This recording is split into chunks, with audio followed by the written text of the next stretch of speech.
안녕하세요. 저는 얼마 전 남편과 이혼하고 아이 둘을 키우며 살고 있는 40대 싱글맘이에요.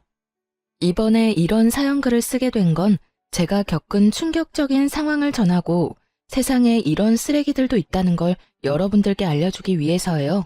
제가 이혼한 이유 한번 들어보시겠어요? 저는 결혼 당시에는 사회복지사였어요. 어릴 때부터 특정 직업에 애착을 가지는 타입은 아니어서 깊게 공부하는 스타일은 아니었어요. 사회복지사도 초고령 시대에 진입하면 노인 돌보는 사업은 망하지 않겠다는 생각으로 가볍게 택한 직업이었죠. 결혼 후 취득한 요양보호사 자격증도 사회복지사를 하다 보니 요양보호사 자격증도 유용할 것 같아서 취득한 거였어요. 그렇듯 저는 직업에 관해서는 특별히 집착하는 건 없었어요. 그리고 나이 30에 때가 됐다는 생각에 평범한 회사원이었던 남편과 결혼하고 바로 첫째 아이를 가졌었죠. 결혼할 때도 시댁에는 아무 문제도 없었어요. 시모는 자기 이름을 걸고 가게를 운영하는 멋진 중년을 보내는 분이셨고, 시부는 쾌활하고 언변이 좋은 성격 좋아 보이는 분이셨거든요. 남편도 그런 시부를 닮아 말도 잘하고 사람을 재미있게 해주는 사람이었어요. 그래서 결혼을 선택한 것도 있었죠. 그런데 그런 시부와 남편 사이가 처음에는 많이 나빴어요. 너 그 회사 때려치우고 그냥 엄마 밑에서 가게나 하라니까. 꼴랑 그만큼 벌어서 저 자식 밥은 어떻게 먹여 살릴래? 요즘 세상에 남자 혼자 벌어서 살 수 있을 리가 없잖아요.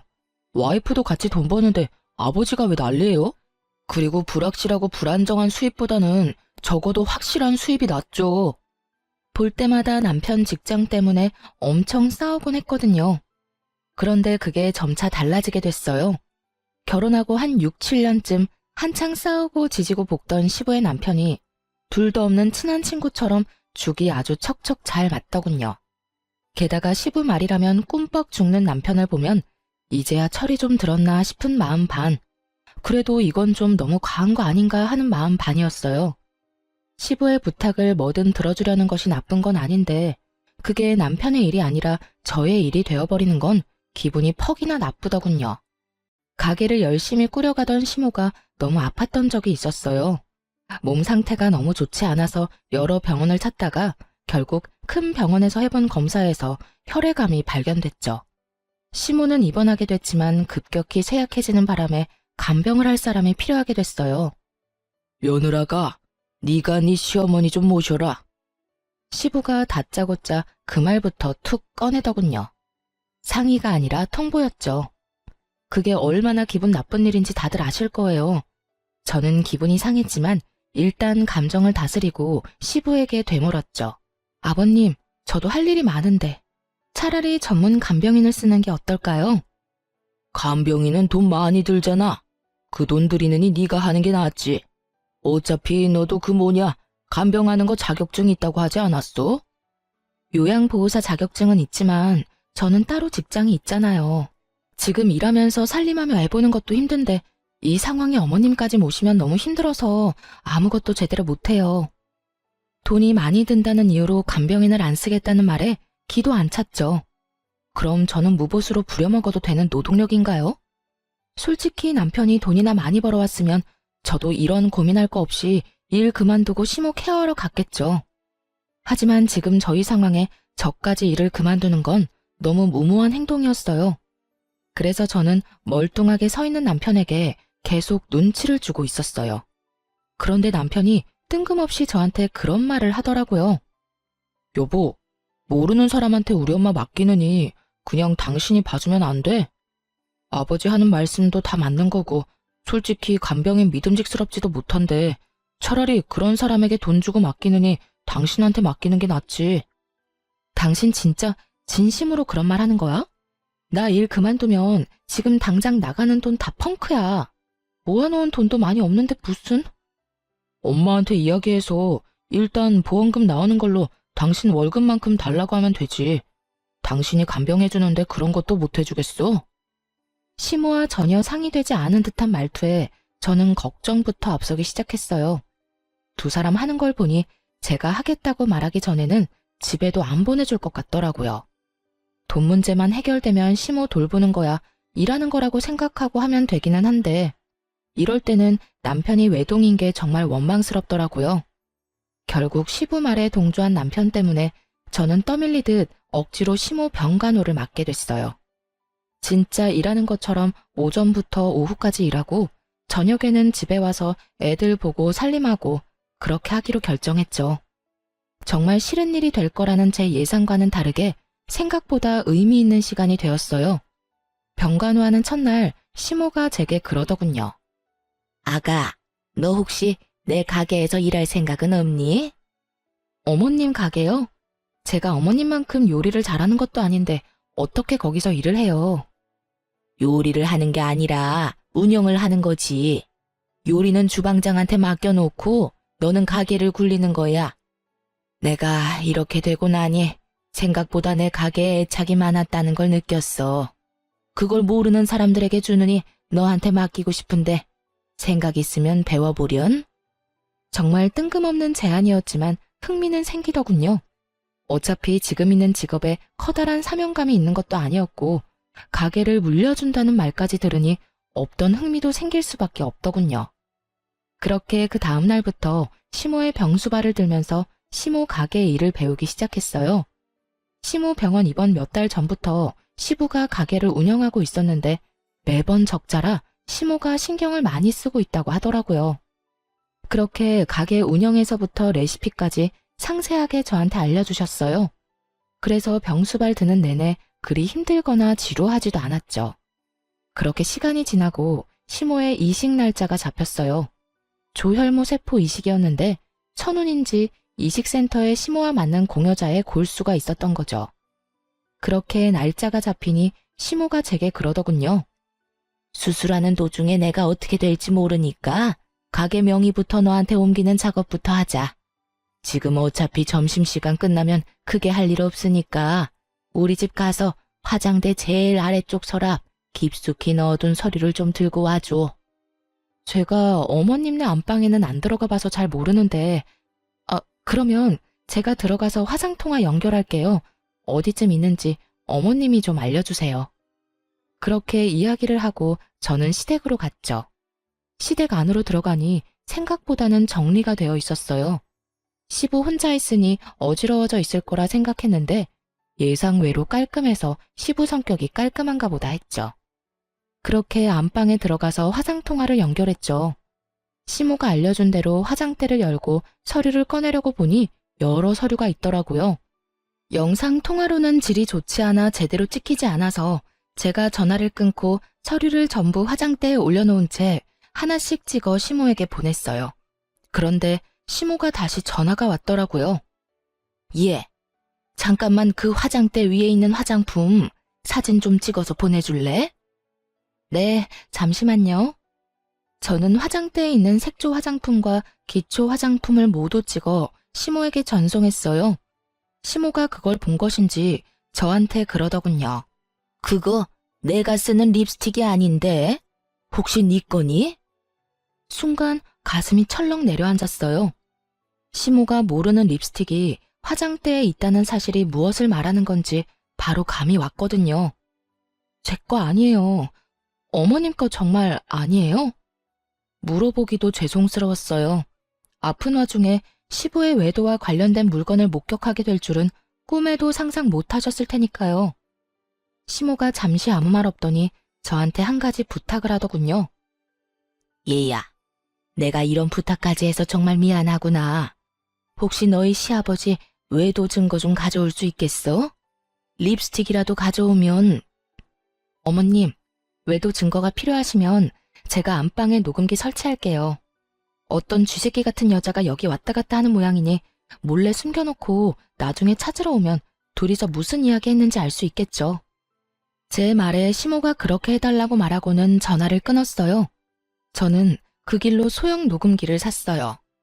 연필형으로 된 걸로 용량도 짱짱하고 오랫동안 녹음이 가능한 걸로 가져와 시부가 일하러 간 틈에 안방 침대 머리 쪽 살짝 아래에 절대 보이지 않도록 조심히 붙여놨어요.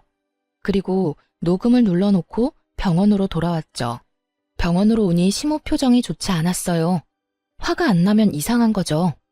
그렇게 하루가 지나고 나서 드디어 그들이 대화를 나눈 것이 녹음이 됐어요.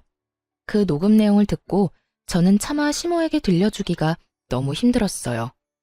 두 사람의 대화 내용은 정말 충격적이었거든요. 자기, 오늘 병원 안 가봐도 돼? 와이프 수술 날짜 잡혔다며. 근데 안 가봐도 돼. 수술 날짜 전날 가면 되지. 내가 가게 일 때문에 바쁘다고 하면 지가 뭐라고 할 거야? 그리고 그것 때문에 며느리 거기다 붙여놨잖아. 그러니까 괜찮아. 당신이랑 같이 있는 시간이 더 소중하지. 정말 내가 더 소중한 거 맞아? 그런데 왜 그 여자랑 이혼을 안 해? 얼른 이혼하고 한몫 떼어준다며. 내가 가만히 생각해보니까 이혼하는 것보다는 와이프 죽는 거 기다리는 게 더 낫겠더라고. 그 여자 골골대는 거 보니 심상치 않아. 진짜 곧 죽는데도 믿을 수 있을 만큼 몸이 약해졌다니까. 그 여자 죽으면 그 유산이 다 어디로 가겠어? 바로 나랑 내 아들한테 오는 거지. 그걸로 떵떵거리며 살고 너도 내 여자로 남들한테 소개도 할 수 있고 일석이조잖아. 이걸 시모에게 들려줘도 되나 싶은 생각이 들었죠. 그렇지만 숨긴다 한들 이미 시모가 없는 집에 다른 여자의 립스틱이 놓인 걸 봐버렸으니 혹여나 그걸로 스트레스 받느니 받아들이고 정리할 시간을 주는 게 낫다고 생각했어요. 제가 그 녹음기를 시모에게 들려주자 시모 얼굴이 급속도로 일그러지더군요. 화가 안 나면 이상한 거죠. 이 정신 나간 것들이 아픈 환자를 두고 고사를 지내? 죽으라고? 어림도 없지. 내가 혼자 죽을 것 같아. 두 연놈들 바지가랑이라도 붙잡아서 똑같이 죽고 싶도록 만들어줄 거야. 시모가 그렇게 말하고 처음으로 한 일은 뜬금없는 가게 명의 이전이었어요. 시모 명의의 가게는 이제 제 것이 된 거죠. 가게는 2층짜리 건물의 1층에 있었는데 2층에는 시부모가 살고 있었어요. 그 건물은 시모 소유의 건물이었고요. 시모는 무남동녀 외동딸이었는데 외조부님이 열심히 평생 모은 재산을 외동딸에게 다 물려주고 떠나셨다고 해요. 그걸 시모가 두 손에 꽉 쥐고 있었고요. 그리고 그 사실을 알고 있는 시부는 이참에 시모가 죽기를 노리고 있던 거고요. 시모가 제게 가게 명의를 이전해준 날 저녁에 저는 집에 와서 애들을 보고 있었어요. 그런데 저녁 늦게 시부가 저희 집을 찾아왔더군요. 야, 네가 녹음기 설치했지? 우리 집에 들어갈 사람이 너 말고 없잖아. 저는 침착하게 시부 말에 대응했어요. 녹음기 설치는 어머님이 하라고 해서 한 거예요. 제가 설마 어머님 말씀을 거부하리라고 생각하시는 건 아니죠? 아니, 그런 일이 있으면 나한테 연락부터 해야 하는 거 아니야? 인간적으로 어떻게 말도 없이 녹음을 할 수가 있냐고. 그리고 그걸 왜 와이프한테 갖다 준 거야? 이거 다 사생활 침해인 거 몰라? 집주인의 허락받고 들어간 건 사생활 침해 아니고요. 어머님이 화장대에 놓인 상간녀 립스틱 보고 외도 정황 발견하신 거고요. 그걸 저한테 증거 찾아오라고 하셨거든요. 전 어머님 부탁 들어준 죄밖에 없는걸요. 그리고 애초에 어머님한테 들킨다는 생각은 전혀 해본 적 없으세요? 아버님이 저한테 와서 이렇게 화내실 건 아니죠. 그거야말로 누워서 자기 얼굴에 침 뱉는 거랑 다른 게 없는데 외도를 하신 것도 잘못을 하신 것도 전부 아버님이고 저는 어머님 말씀 다 들어드린 죄밖에 없으니 저한테 뭐라 하지 마시고 어머님한테 직접 이야기하세요. 또 가게 하나 받았다고 지금 기세등등한가 본데 그게 언제까지 갈 줄 알고 나한테 뻣뻣하게 굴어? 내가 시어머니 잘 돌보랬지 언제 스파이짓 하라고 했냐? 어? 가만 보니 스파이짓 해주고 가게 받았구만. 맞지? 어머님이 그 립스틱 발견하기 전에 시댁에 가서 가져오라는 게 등기부등본이었거든요. 그것 때문에 집에 들어갔다가 립스틱 발견한 거고요. 그리고 애초에 어머님 수발 들도록 시킨 것도 아버님이시잖아요. 그리고 가게 때문에 기세등등한 것도 아니고요. 아버님이 잘못했는데 여기 와서 화풀이 하시니 제가 드리는 말씀이잖아요. 제발 애먼데 성질 부리지 마세요. 시부가 씩씩대며 뭐라 하고 싶은 모양이었지만 그걸로 화내봤자 자기만 나쁜 놈인 거잖아요. 그러니까 왜 외도를 해서 이런 일을 만드냐고요. 결국 한마디도 지지 않는 저를 보며 진절머리가 난다는 듯 고개를 절레절레 흔들고는 나가면서 그러더군요. 너 언제까지 그렇게 기세등등한지 내가 지켜본다. 내가 말하는데 너 조만간 그 얼굴 다 벗겨질 거야. 네 주위에 무슨 일이 벌어지고 있는지도 모르는가 본데 너야말로 큰 코 다칠 거라고. 그때가 돼서도 그렇게 당당할 수 있는지 보자. 씩씩대며 그 말을 던져놓고 나가더군요. 그게 무슨 의미인지도 몰랐지만 일단 시부가 떠났다는 것만으로도 안도했어요. 그런데 그날 저녁 남편이 야근 때문에 뒤늦게 들어와서는 다짜고짜 저한테 화를 내더군요. 당신 왜 엄마랑 아빠 사이에 껴서 이런 일을 벌여? 지금 당신이 나한테 화를 낼 상황이야? 나를 위로해줘야지. 무슨 일인지 나한테 물어보고 내가 얼마나 놀랐는지 자기는 알고 지금 나한테 화내는 거야? 대충 아버지한테 들었어. 그러게 왜 중간에서 그런 일을 했냐고. 난 어머님이 시키는 대로 했을 뿐이야. 어머님이 이미 외도 정황 발견했고 그걸 확인하고 싶어 하는데 그러면 어떡해? 당신 같으면 어머님 앞에서 그냥 덮어놓고 사시죠 하고 말할 수 있겠어? 남이면 그럴 수 있지. 그런데 며느리 자식이 그런 말하면 어머님 심정이 어떻겠냐고. 몸 성한 사람도 분노를 주체하지 못할 일을 아픈 분이 겪고 있잖아. 그럼 내가 시키는 대로라도 해야 할 거 아니야. 그러면 최소한 아버지한테 물어는 봤어야지. 두 분 사이 틀어놓는 게 네 일은 아니잖아. 관계는 이미 아버님이 바람 피울 때부터 틀어진 거 아니야? 당신 근데 묘하게 아버님 편만 드네? 아무리 아버님이랑 친해도 이건 좀 아닌 거 아니야? 당신 어머님이야. 내 어머니가 아닌데도 나는 이렇게 화가 나는데 어떻게 당신은 그렇게 냉정해? 그럼 그 상황에서 내가 어머님을 속였어야 했어? 진짜 그게 맞는 일이냐고. 아니, 내 말은 그냥 끼어들지 말았어야 했다는 거지. 그런 일 있으면 나한테 이야기를 하던가. 그때는 그런 생각이 안 들었는데 지금은 당신한테 말 안 한 게 다행이라는 생각이 드네. 당신한테 말했으면 아버님한테 다 이야기했을 거 아니야. 그러면 아버님 외도 증거 사라지고 어머님만 억울했겠지. 너는 그 녹음기에 무슨 내용이 들어있는지 듣기는 했어? 얼마나 더럽고 천박한 이야기들이 들어있었는데. 들었어, 다 들었어. 근데 그게 뭐?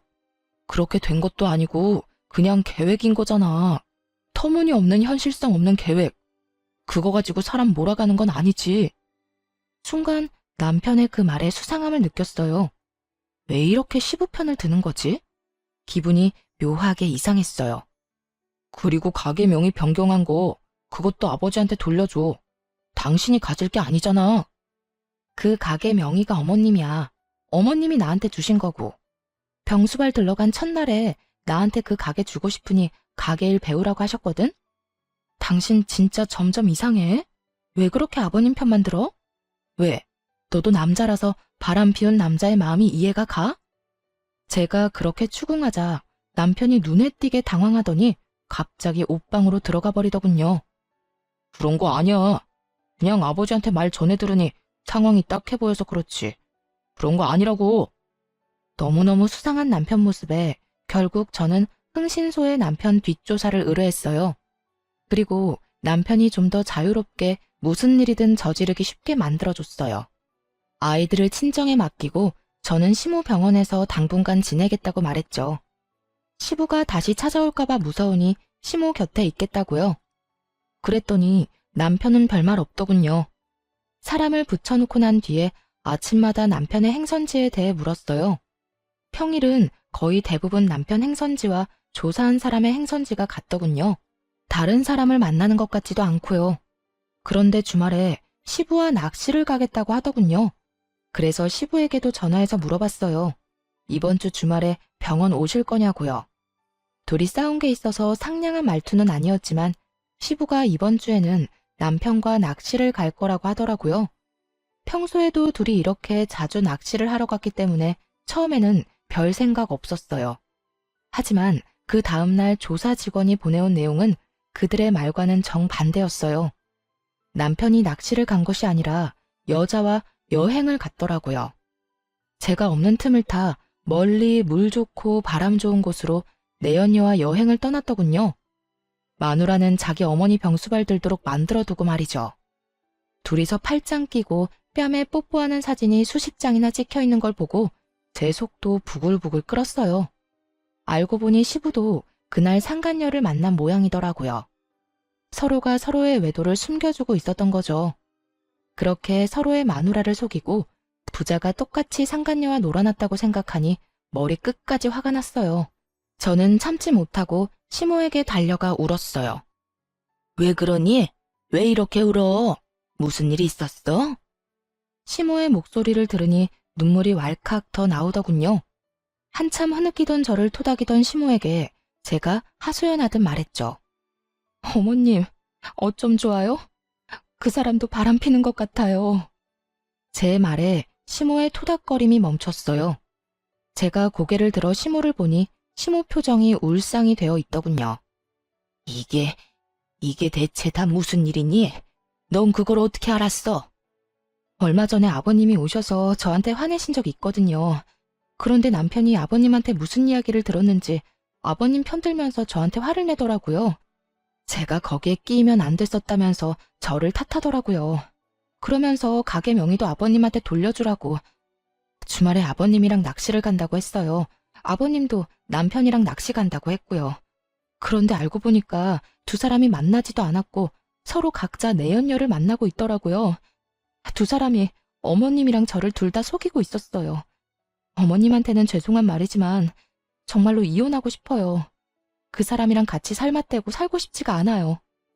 시모가 다 이해한다는 듯 제 어깨를 두드려 주더군요. 나와 너를 여기에 처박아 두고 자기들끼리 아주 신이 났구나. 부전자전이라더니. 그런 못된 것만 배워 처먹어서 마누라 힘들게 하는 자식놈이나 자식놈한테 가르쳐줄 게 계집질밖에 없던 멍청한 남편놈이나 내 인생의 실패작이나 다름없어. 어머님은 어떡하실 거예요? 나도 그놈과 이혼할 거야. 감히 내 재산을 두고 상간녀랑 그런 대화를 한 놈을 내가 용서할 리가 없지 않니? 다만 지금이 아닌 거지. 그렇게 시모와 이야기를 나누고 병원에서 나오는데 병원 입구 쪽에서 시부가 기다리고 있더군요. 이야기 좀 하자. 저는 드릴 말씀이 없는데요. 내가 할 말이 있어. 너, 네 남편 바람 피는 건 알고 있어? 그거 알고도 지금 이렇게 유유자적한 거야? 우리 아들, 너 안중에도 없어. 그 여자랑 벌써 몇 년째 만나고 있는 것도 내가 잘 알지. 그걸 알고 있으면서 숨겨줬다는 건가요? 저도 이미 다 아는 사실이에요. 아버님이 말 안 해줘도 제가 다 조사했거든요. 서로 주고받은 게 많던데요. 그래, 나도 너 싫어. 그러니까 이혼이나 할 준비해. 그리고 네가 가져간 가게는 우리가 다시 가져올 거야. 알아들어? 우리가 누군지는 모르겠지만 전 주인은 어머님이시고요. 유책 배우자이자 내연녀가 있는 남편에게는 아주 불리한 싸움이 될 거예요. 제가 원하던 거였는데 남편도 원한다니 다행이네요. 말 한마디 안 지지? 너 앞으로도 그럴 수 있나 두고 보자. 그리고 앞으로 여기 오지 마. 네가 와이프한테 쓸데없는 바람 불어넣는 거 안다. 그 사람 성격에 나랑 이혼하는 거 죽어도 못해. 근데 네가 옆에서 살랑살랑 꼬드기면 그 여자 마음이 약해서 넘어갈 수도 있지 않겠어? 그러니까 앞으로 여기 얼씬도 하지 마. 마음대로 생각하시고 마음대로 행동하세요. 저도 마음대로 할 거니까요. 아버님은 보호자이기도 한데 방관자이기도 했잖아요. 그리고 아직까지 저는 이혼을 안 했으니 가족은 맞고요. 어머님이 원하시면 계속 올 수밖에 없어요. 넌 뭐가 그렇게 떳떳해? 너 지금 가게 하나 가졌다고 지금 이렇게 나오는 거야? 나 이래봬도 아직은 네 시아버지야. 그러니까 저도 존중해드리려고 존댓말 쓰고 있잖아요. 왜요? 이제 와서 제가 어머님한테 가게 하나 받으니까 다른 재산도 뺏길까봐 걱정되세요? 그러면 애초에 바람을 피우지를 말았어야죠. 도대체 잘못한 사람이 누군데 왜 저한테 성질인데요? 저도 피해자거든요? 지나가는 사람 붙잡고 물어봐요. 누가 과연 떳떳해야 하는 건지. 제가 떳떳한 이유는 제게 잘못이 없기 때문이고 아버님이 저를 보며 못마땅한 이유는 제가 바른 말만 하기 때문이겠죠. 그렇게 시부에게 일침을 놓고 돌아섰어요. 시부와 싸워봤자 아무것도 해결되는 것도 없으니까요. 그런데 돌아오는 길에 너무 화가 나는 거예요.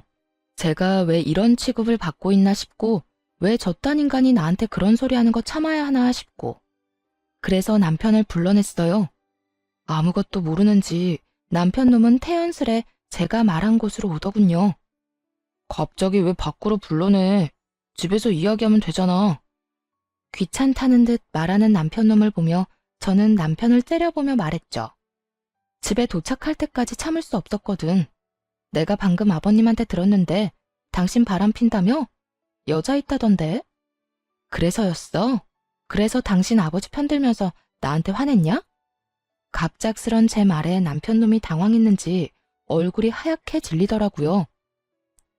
그게 무슨 소리야? 아버지가 그랬다고? 당신이 뭐 잘못 들었겠지. 잘못 듣기는 뭘 잘못 들어? 당신 아버지가 나한테 직접 이야기한 건데. 나더러 빨리 이혼하라더라. 그것도 네 생각이야? 잠깐만 기다려봐. 남편은 급하게 전화를 걸더라고요. 시부에게 전화를 하는 거였어요. 아버지, 저 지금 와이프한테 이야기 들었는데 그 이야기 뭐예요? 왜 그런 이야기를 와이프한테 하셨어요? 내가 못할 말했어? 어차피 이혼할 거잖아. 너 그 여자 좋다며. 그럼 깨끗하게 이혼하면 되지. 지금 그 말이 아니잖아요. 그거 말 안 하기로 해서 저도 아버지 변호해드린 건데 이렇게 제 뒤통수를 치는 거예요? 뒤통수? 네 마누라가 내 뒤통수 친 건 생각 안 해? 근데 어떡하냐? 내가 말하기도 전에 미리 알았다는데. 그럼 내 탓은 아니지. 네가 치밀하지 못했던 거지. 시부 말에 남편이 화나서 쏘아붙이는데 저는 그런 남편 전화를 뺏어서 끊어버렸어요. 이게 무슨 짓이야? 당신 왜 엄한 데다 전화해서 화내고 있어? 지금 당신은 당신 아버지한테 화낼 게 아니라 나한테 변명이라도 해야지. 나 다 아는 거 맞아. 너랑 너희 아버지 그렇게 친한 척 들러붙은 거 일부러 나랑 어머님한테 알리바이 만들려고 그런 거잖아. 내 연녀 편하게 만나려고. 제 말에 남편 얼굴이 새파랗게 질려서 제게 변명을 하더군요. 여보, 이거 다 아버지 때문이야. 아버지가 엄마 재산 자기한테 안 올 것 같으니까 나까지 끌고 가려는 거라고. 나 진짜 그 여자 몇 번 안 만났어. 거짓말하네. 내가 모를 줄 알아? 어머님 돌아가시고 그 재산 당신이랑 당신 아버지가 다 가지려고 했다며. 둘이서 그렇게 가지고 나면 나하고 이혼 먼저 하지 않았겠어? 내 연녀가 있는데. 귀찮게 돌봐야 할 시모도 없으니 시모 돌봐줄 여자도 필요 없을 거고. 안 그래? 그런 거 아니야. 당신이 오해하는 거야. 오해 같은 소리하고 자빠졌네. 바람은 네가 폈는데 왜 당신 아버지를 걸고 넘어지냐고. 넌 네가 바람 핀 거에 대해서는 할 말 없어? 그래, 바람을 그냥 폈을 리가 없지. 이혼 생각하고서 피는 게 바람이겠지. 좋아, 당신 원하는 대로 이혼하자. 나도 더 이상 더러워서 못 해먹겠어. 정말 말 그대로 네가 더러우니까. 야, 무슨 말을 그렇게 해? 그리고 난 너랑 이혼할 생각 없어. 우리가 왜 헤어져? 당신이 우리 엄마 가게 가져갔잖아. 엄마 재산 받아놓고 지금 먹튀하려는 거야? 그거 알아? 네가 조강지쳐 두고 바람 피운 천하의 나쁜 놈이라는 걸 당신 어머니도 아셔. 내가 다 말했거든. 어머님이 바로 얼마 전에 나랑 비슷한 일을 당해서 그런지 모르겠지만 내가 하려는 일 다 이해해 주신다네? 그러면 내가 꺼리 낄 게 뭐가 있어. 그리고 어머님이랑 나 가족관계 종료하고 고용관계 하기로 했어. 어머님이 고용하는 요양보호사로. 어머님이 월급 줄 테니 이혼하면 해달라고 하시더라. 그게 무슨 소리야? 나랑 이혼하면 너는 우리 집 일에 끼면 안 되지. 그럼 네가 어머님 설득해봐. 근데 어쩌냐? 어머님 화 많이 나셨던데. 부전자전이라는 말 쓰시면서 화가 나서 악에 받쳐서 이야기하시던데 너 그거 감당은 할 수 있겠어? 그제서야 남편 얼굴에 당황한 표정이 떠올랐어요. 생각보다 저와 시모 관계가 견고해서 놀란 것 같더라고요. 그렇지만 그게 다 자기가 뿌린 씨앗인 걸 왜 모르는 걸까요? 내가 아들인데 내가 아들이니까 내 말을 더 들어주시겠지. 마음대로 생각해. 근데 난 말이야. 내가 그렇게 죽을 병 걸려서 아픈데 병원에 한 번 찾아와 보지도 않고 며느리만 덜렁 보내놓고 지는 다른 여자 만나느라 바빴다면 그것도 나를 배신한 남편과 한통속이었다면 그것만으로 용서 못할 것 같은데? 아무리 자식이라도 말이야. 이건 거의 엄마 등에 칼 꽂는 수준 아니야? 아버지 불륜 말려도 모자랄 시간에 그런 아버지랑 똑같이 불륜 저지른 자식이 곱게 보일 리가 있겠나 모르겠네.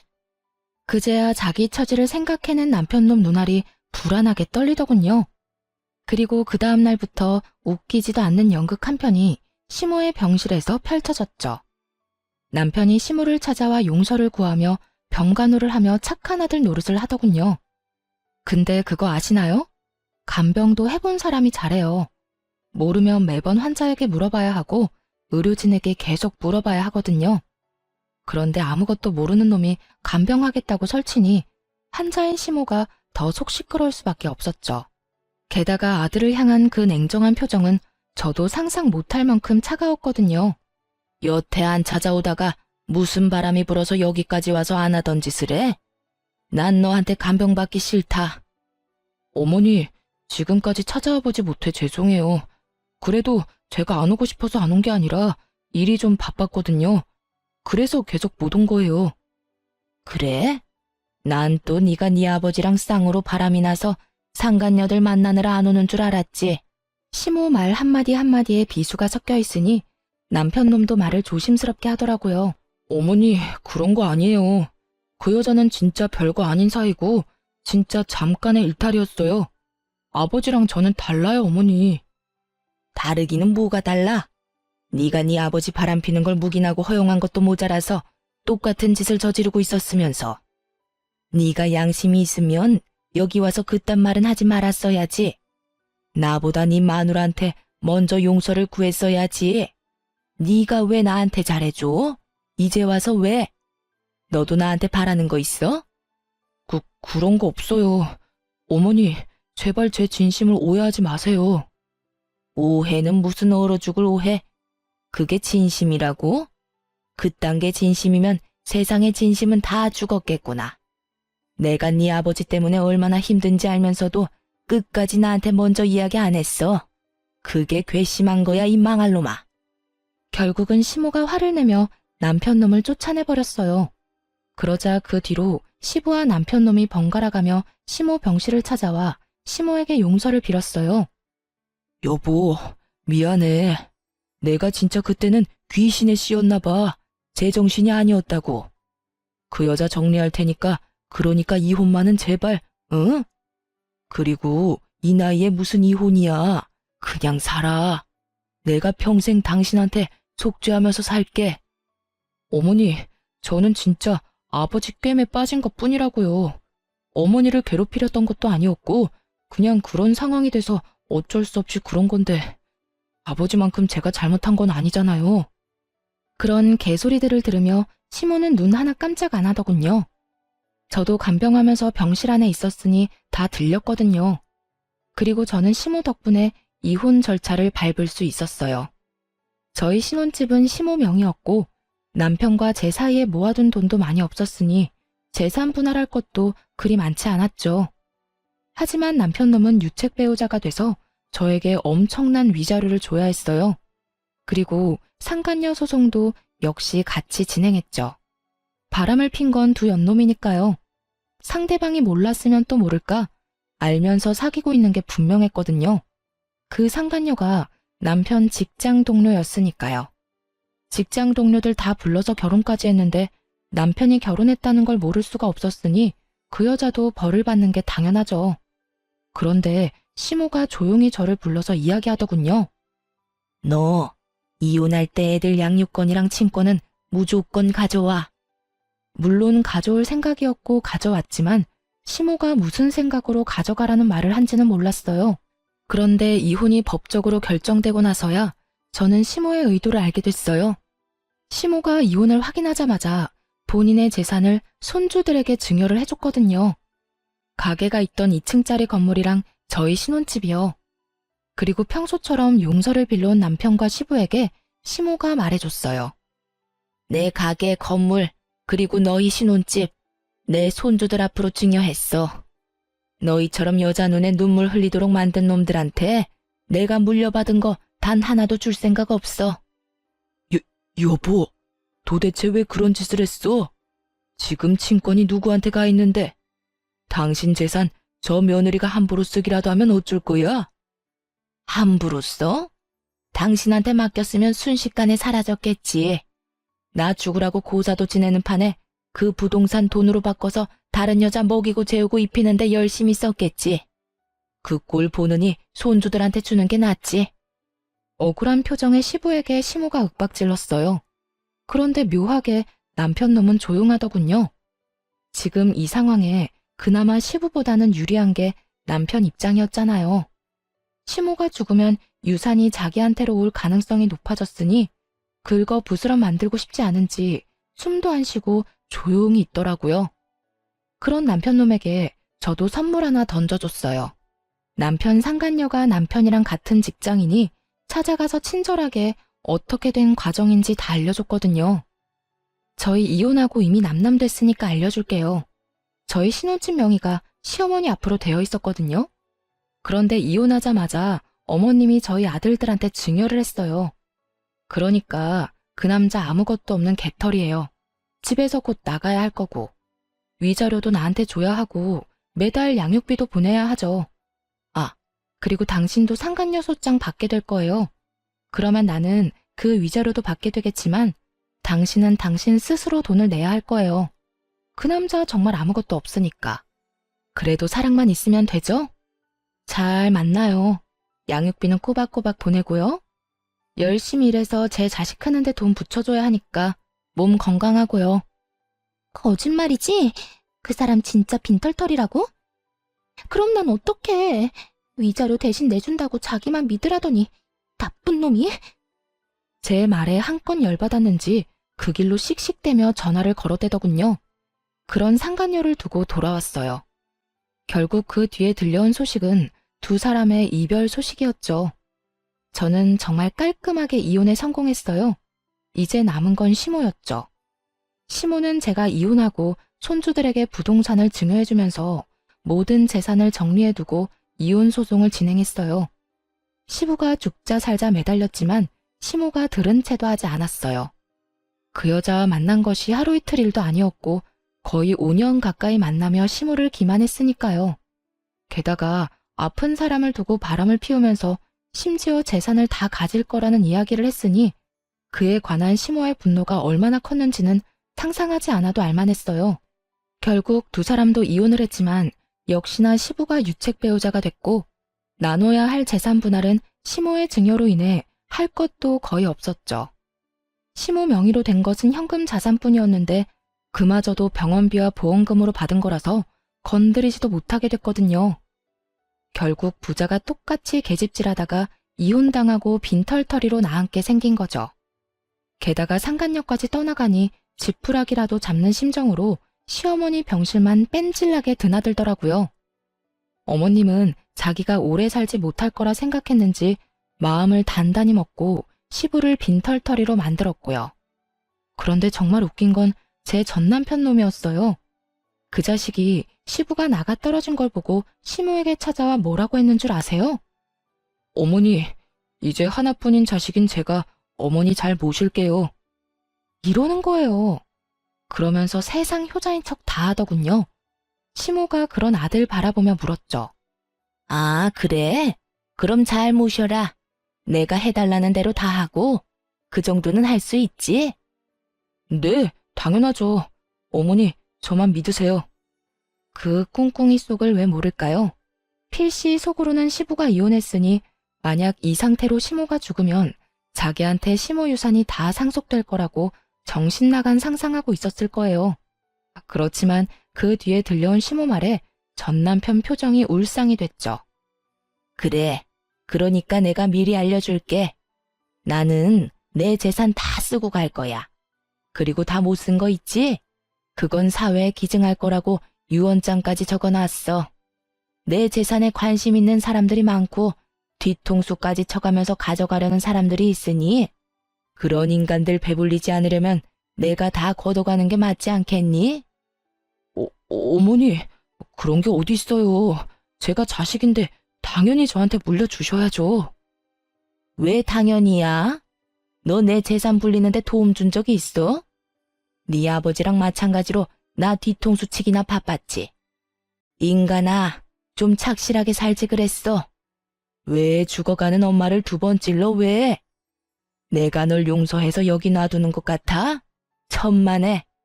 네 아버지랑은 다르게 법적으로 헤어질 방법이 없으니 그냥 두는 거다. 엄마 재산으로 한몫 챙길 생각뿐이었던 인간 주제에 여기가 어디라고 기어들어와서 가짜 효자질이야? 네 놈이 네 아버지랑 똑같이 개집질하는 동안 여기 네 전처가 나 다 케어해줬어.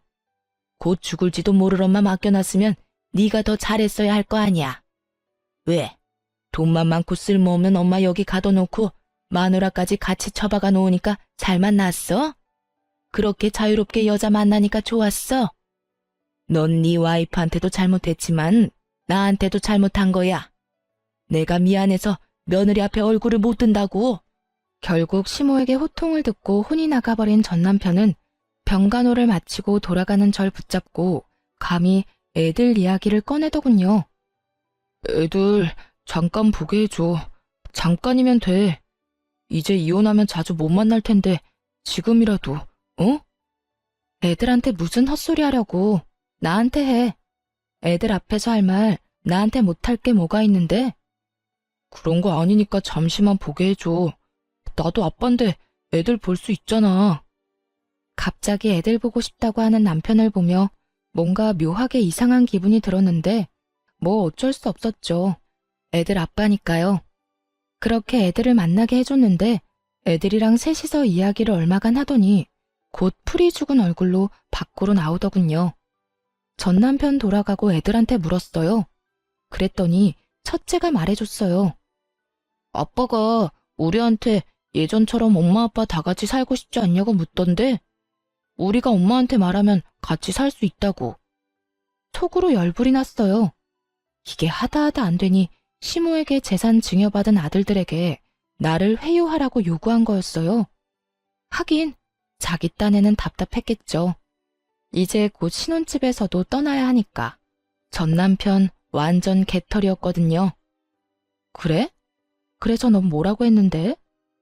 아빠는 엄마 안 좋아하는데 어떻게 같이 사냐고 물었어. 그랬더니 아빠가 엄마 좋아한다고 하길래 그러면 왜 엄마 놔두고 다른 아줌마랑 여행 갔냐고 물었지. 아들 이야기 듣는데 가슴이 미어지더라고요. 어른들의 이기심과 부정함을 이렇게 빨리 알게 된 것에 너무 미안한 마음뿐이었어요. 그랬더니 아빠가 다 실수라고 하면서 우리들 사랑한다고 이야기하더라고. 근데 아빠 우리 사랑한 적 없잖아. 같이 놀아준 적도 없고. 그런데 사랑한다는 말을 어떻게 믿냐고. 그건 그냥 그 아줌마한테 하고 싶은 말 아니냐고 했어. 그런데 아빠가 계속 아니라고 하길래 그냥 바람피는 사람 내 아빠 하면 부끄러울 것 같고 싫을 것 같다고 이야기했어. 전 남편 놈이 상처 입은 꼴로 돌아간 이유가 있긴 하더군요. 애가 이렇게까지 말하는데 아이와의 관계를 회복하는 건 어려운 일일 테니까요. 그 이야기 들으니 속이 시원하기도 하면서 한편으로는 애한테 미안한 마음이 들었어요.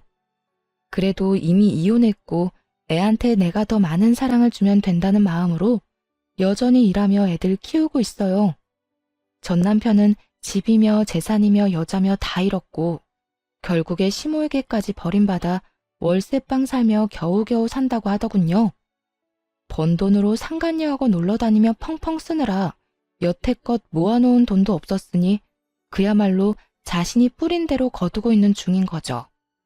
시모는 시부와 이혼 소송 중 이식 수술 받고 지금은 고향에 내려가셨어요. 고향에 있으면서 요양하겠다고 하셨죠.